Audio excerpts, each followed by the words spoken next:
प्रिय साथियों, नमस्कार। मैं संजू कुमारी सरोज आप सभी का सरोज संपदा चैनल पर सहृदय स्वागत करती हूँ।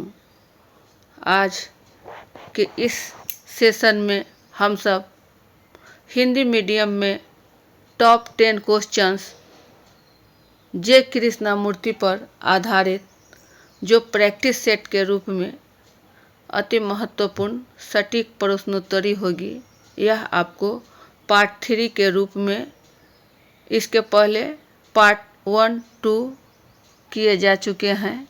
ये आपको head teacher, BPSC head teacher, CTET, DElEd, BEd, PGT, TGT, NET आदि विभिन्न प्रतियोगी परीक्षाओं के लिए बहुत ही उपयोगी सेशन साबित होगा। तो ज़्यादा समय ना व्यतीत करते हुए सेशन की ओर हम लोग बढ़ें। प्रश्न संख्या 1 है, कौन कौन से ज्ञान के स्वरूप जे कृष्णामूर्ति के द्वारा बताया गया है। इसमें आपको ज्ञान के स्वरूप, ज्ञान के स्वरूप पर फोकस किया जा रहा है। उसमें भी आपका कॉज लगा हुआ है कि जे कृष्णामूर्ति के अनुसार उनके द्वारा कौन कौन से ज्ञान के स्वरूप, तो है आपको व्यक्तिगत ज्ञान, वैज्ञानिक ज्ञान एवं सामूहिक ज्ञान जे कृष्णामूर्ति द्वारा बताया गया है। प्रश्न 2 है, जे कृष्णामूर्ति के अनुसार मृत्यु के कौन कौन से प्रकार हैं। मृत्यु के कौन कौन से प्रकार हैं, मृत्यु के प्रकार को पूछा जा रहा है। तो शरीर की मृत्यु एवं मन की मृत्यु, शरीर की मृत्यु एवं मन की मृत्यु, दोनों प्रकार की मृत्यु जे कृष्णामूर्ति के अनुसार मृत्यु के प्रकार हैं। शरीर की मृत्यु एवं मन की मृत्यु, दोनों प्रकार की मृत्यु जे कृष्णामूर्ति के अनुसार मृत्यु के प्रकार हैं। प्रश्न संख्या 3 है आपको, जे कृष्णामूर्ति की रचनाएं कौन कौन सी हैं। इसमें रचना पूछी जा रही है। तो शिक्षा और संवाद, सीखने की कला, ध्यान में मन, प्रेम, स्कूलों के नाम, पत्र आदि जे कृष्णामूर्ति की रचनाएं हैं। यहाँ आपको शिक्षा और संवाद से अलग अलग प्रकार के प्रश्न पूछे जाने की संभावना बनी रहेगी। प्रश्न 4 है, प्रथम अध्यक्ष के रूप में थियोसॉफिकल सोसाइटी के अध्यक्ष कौन हुए। यहाँ प्रथम अध्यक्ष, तो हम सभी जानते हैं कि थियोसॉफिकल सोसाइटी के अध्यक्ष एनी बेसेंट, एनी बेसेंट। ये अध्यक्ष कर्नाल ऑफ कोंट के पश्चात, ये अध्यक्ष कर्नाल ऑफ कोंट के पश्चात एनी बेसेंट को प्राप्ति हुई थी। तो प्रथम अध्यक्ष के रूप में पूछा जा रहा है थियोसॉफिकल सोसाइटी के अध्यक्ष, तो जवाब होगा हमारा कर्नाल ऑफ कोंट, कर्नाल ऑफ कोंट।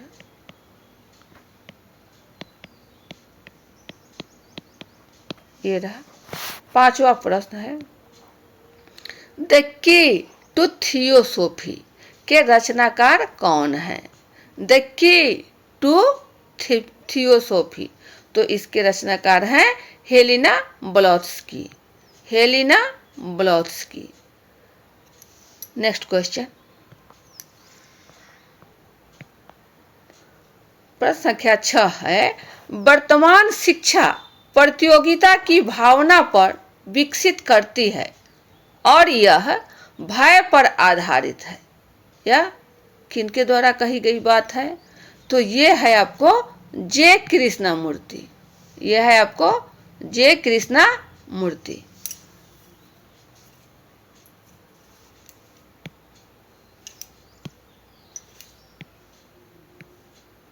यह है आपको जे कृष्णमूर्ति। नेक्स्ट क्वेश्चन 7वां। शिक्षा का संप्रत्यय वास्तविक शिक्षा है। वास्तविक शिक्षा वह है जो आत्मज्ञान कराए। यह कथन किनके द्वारा किया गया है?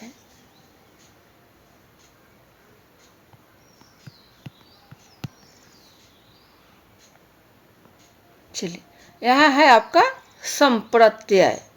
संप्रत्यय मतलब यहाँ आपका स्पष्ट हो रहा है कि किसी वस्तु का, किसी चीज के लिए उसका संप्रत्यय क्या है, उसका कंसेप्ट क्या है। मतलब जैसे ही कोई पर्सन बोलता है रसगुल्ला, तो रसगुल्ला बोलते ही मन मस्तिष्क को यह संकेत जाता है कि मीठा मीठा गोल गोल जो होता है खाने की चीज, उसे रसगुल्ला समझा जाता है। उसका क्लियर कंसेप्ट मन मस्तिष्क को अंकित हो जाता है। तो यह है संप्रत्यय। तो जे कृष्णमूर्ति द्वारा कहा गया कि शिक्षा का संप्रत्यय वास्तविक शिक्षा है। वास्तविक शिक्षा वह है जो आत्मज्ञान कराए, जो आत्मज्ञान कराए। यह आपका वास्तविक शिक्षा है, रियल एजुकेशन।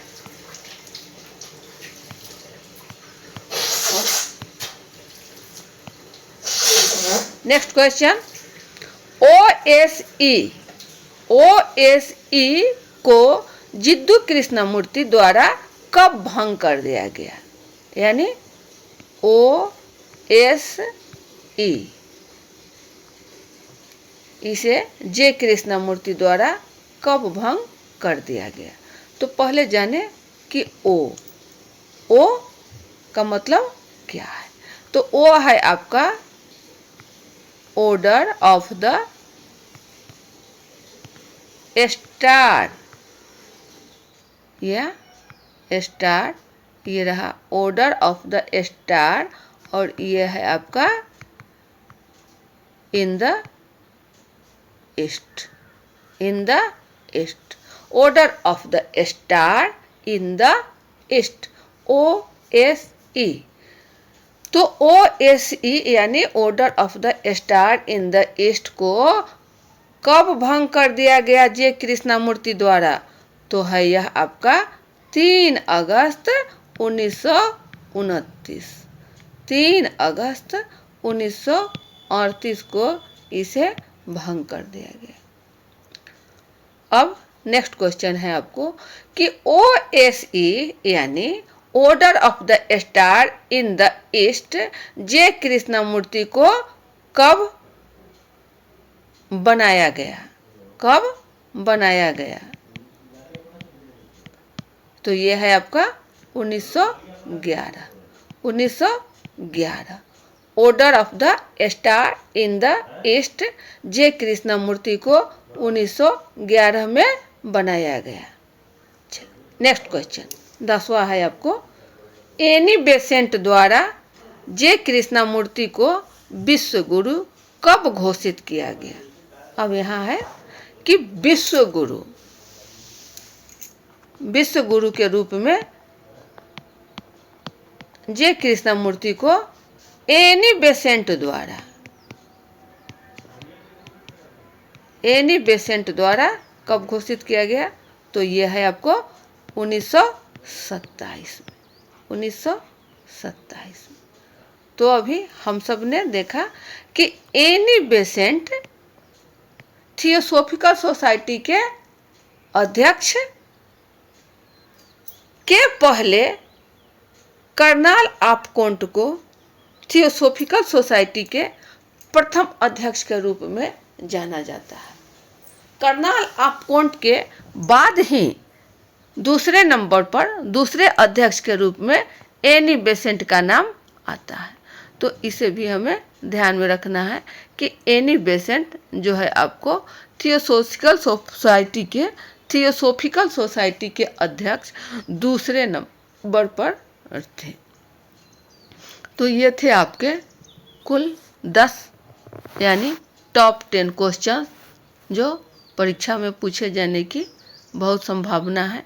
तो इस पर हम सब ध्यान लगाएंगे और एक दो बार पढ़ लेने से ही ये माइंड कैचअप कर लेता है, कंसेप्ट क्लियर हो जाता है और वह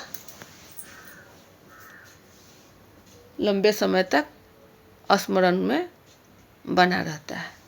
तो सेशन यहीं बाइंड अप किया जाता है। अगले सेशन में पुनः हम सब उपस्थित होंगे और अच्छे अच्छे प्रश्नों को लेकर सेशन को साझा किया जाएगा। तब तक सेशन को यहीं बाइंड अप किया जाता है। जय हिंद।